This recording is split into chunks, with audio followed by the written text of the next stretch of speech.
Hello, everyone. We are the Entrepreneurs in Technology Student Alliance team with the Center of Excellence for Women in Technology at IU. And in this video, we will be talking about creating a resume for a technical role. In this video, you'll learn all about how to tell an engaging story that really shows recruiters who you are in a succinct and clear manner. It'll also describe your experiences effectively through your resume writing and impress prospective employers with the work that you've done and want them to hire you so you do the same work for them. We've compiled our best practice tips to make your resume stand out from the crowd and, show employers your best self. So the first tip that we have is to be specific. And to do that, you want to quantify your experiences. This shows employers that you will play an influential part in the organization that you're applying for, and basically that you have evidence to prove that you have done it in the past. The next tip is to use strong wording when starting your bullet points on your resume. This is important because it grabs the reader's attention, differentiates your resume from other applicants, and makes your resume more interesting to read. You also want to customize your resume for the role that you're applying for. It's all right to reuse the same general template, but you want to reword it and reword your bullet points so it matches the job description that you're hoping to gain. So a resume for a software developer may look really different from that of a sales engineer because you're picking out those keywords and showing that you fit this job. You also really want to make sure that you proofread your resume so you don't give recruiters an easy out for not picking you. So make sure that the spacing is aligned properly, there are no spelling and grammatical errors, and that all your information is displayed professionally.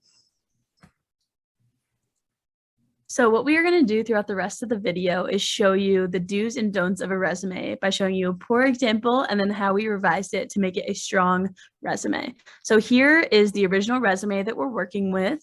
You can see right off the bat that it does not fill the entire page. You want to make sure that you put enough information to fill the page. And you can already tell that some of the spacing is not aligned properly. So we're going to dive into each individual section to show how we can improve it.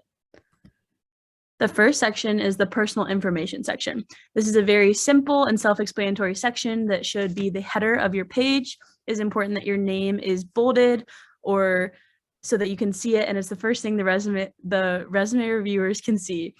Additionally, this example has email, phone number, and LinkedIn as forms of contact. You can also put your permanent or current addresses, and this gives the recruiter the option to contact you, and it's easy to see at the top of the page. The next section is the education and honors section.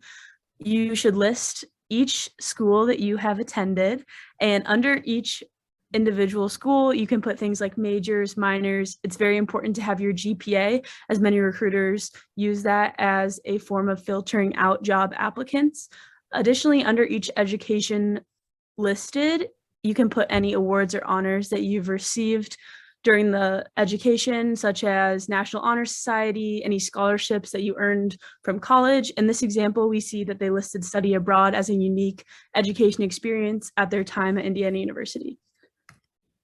Here is the revised section of the education section. The previous section was poorly spaced, but this kind of combines all the information needed in a very clean way. The GPA is spaced properly and bolded so that the recruiters can see it and it stands out.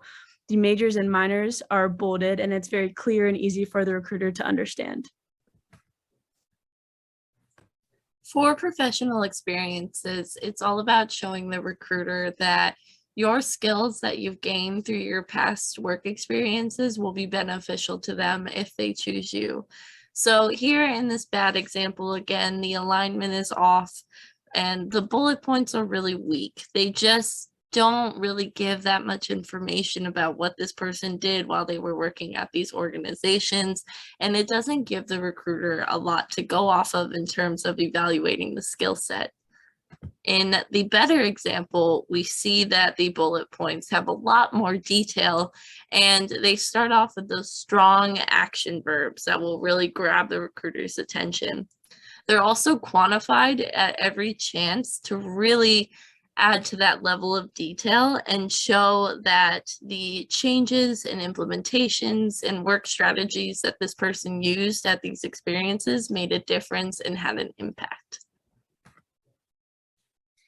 Leadership and involvement are another critical part of your resume. Here in this poorly written resume, we can see that they're not using strong action verbs. Learned, for example, is just they know that you're going to learn something when you're in an organization.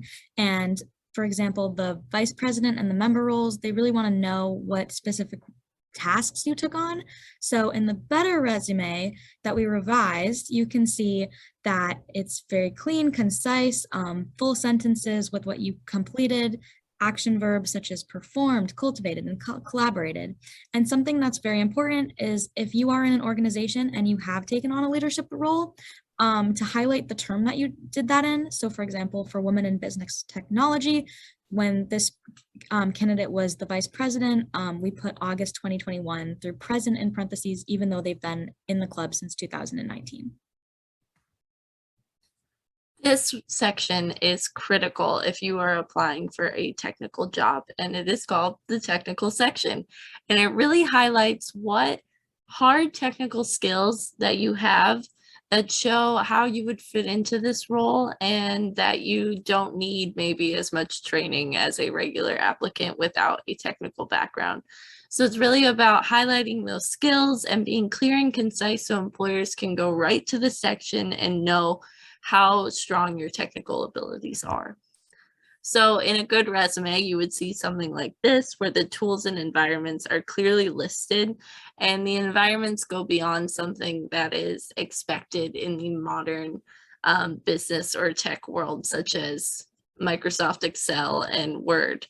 And in programming, they clearly list their level of knowledge from beginner, intermediate, or expert. So this person has an intermediate knowledge in the following programming languages. So this really gives employers an easy way to see what technical skills you have, and it is really important to have this if you are applying for a technical position. Finally, we have interests. Interests are great because it's the more playful side of your resume. It's an opportunity for you to connect with your recruiter, to find something that you guys have in common, and it's fun. You should express yourself with your unique interests.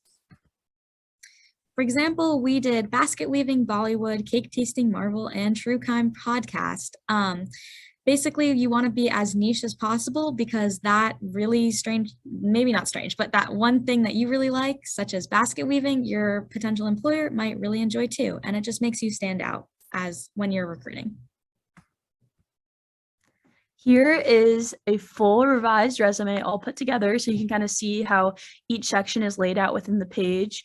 Immediately, you notice that the page is full of information and it fully describes the candidate from fun talking points all the way to their technical skills that are necessary for tech jobs.